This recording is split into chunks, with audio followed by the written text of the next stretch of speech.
G'day, welcome to Partakers and to our series, Aha! Heroes and Heretics Abound. Together we are looking at the story of the Church from its origins through to the Age of Reasoning in the 18th century.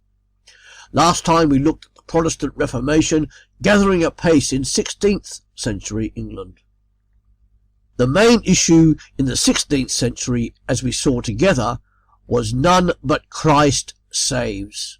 That the gospel is good news for all of humanity, that nobody can earn their salvation, but rather salvation is a free gift from God for all those who choose to receive it. Back to basics. Back to the original gospel message preached by Jesus and the early church. The main issue in the 17th century, however, was none but Christ reigns. The Stuart monarchy promoted the divine right of kings, the God-given authority to rule country and church. James VI of Scotland became king in the year 1567, and he tried to re-establish the Episcopalian system, undermining the Presbyterian system. In the year 1603, he became the King of England as well, and became James I of England. The people of Scotland never accepted his authority over the church and fought to maintain religious freedom. James and his son Charles harassed the Puritans and drove many of them out of the country to Holland. King James I, however, did authorise a new translation of the Bible, what we today know as the King James Version or Authorised Version. And then there was the National Covenant. This is where the Archbishop of Canterbury, the clerical leader of the Church of England, tried to impose a new system of church government on Scotland. But the Scots rejected this, and many signed a national covenant to maintain the freedom of the Presbyterian Church. In the year 1638, the General Assembly of the Church of England tried to establish who was the head of the church. The people led by Henderson accepted the king as king, but not as the head of the church. War broke out, and the Scots, under General Alexander Leslie, defeated Charles in the year 1640.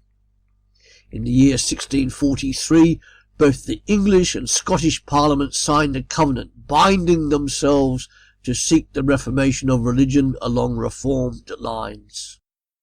In the year 1643-49, the Westminster Assembly of Divines met to establish a basis for a united church in Britain. The Westminster Confession of Faith became the statement of faith for the Presbyterian Church. And from this, various groups came about. Firstly, let's look at the Puritans. Many Christians wanted greater reformation in the church, following Calvin's model of church government and worship. These people separated from the Church of England altogether because they were still considered to be too closely attached with the Roman Catholic Church. These people formed distinctive groups embracing a greater purity of worship, doctrine and personal piety. Some went so far as to totally separate themselves from all other Christians and started autonomous local gatherings of believers. These independent churches were the beginning of what we know as the Congregational Church. And then we have the Separatists.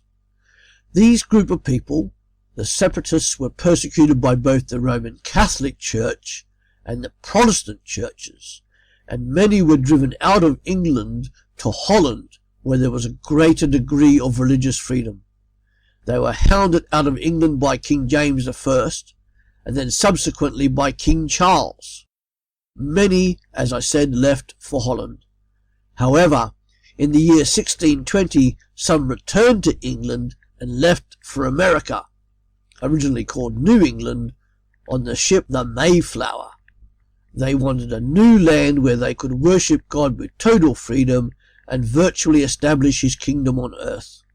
And by the year 1643, 20,000 people had arrived, resulting in America's origins being deeply religious. And then thirdly, we have the group called the Baptists. Some of these Puritans maintained believers' baptism by immersion was also essential for those who called themselves Christian. This was started by John Smyth in an independent church in Holland. A remnant of this church returned to England and established the first Baptist church, resulting in over 300 Baptist churches in England alone by the year 1660. That's it for this time. Next time in our series Aha, we will look at the last of this series, the church in the 18th century being confronted by the age of reason and scientific materialism. Thanks for listening. Come back to Partakers, www.partakers.co.uk, where every day there is something new to encourage your walk as a Christian in the 21st century. Bye for now.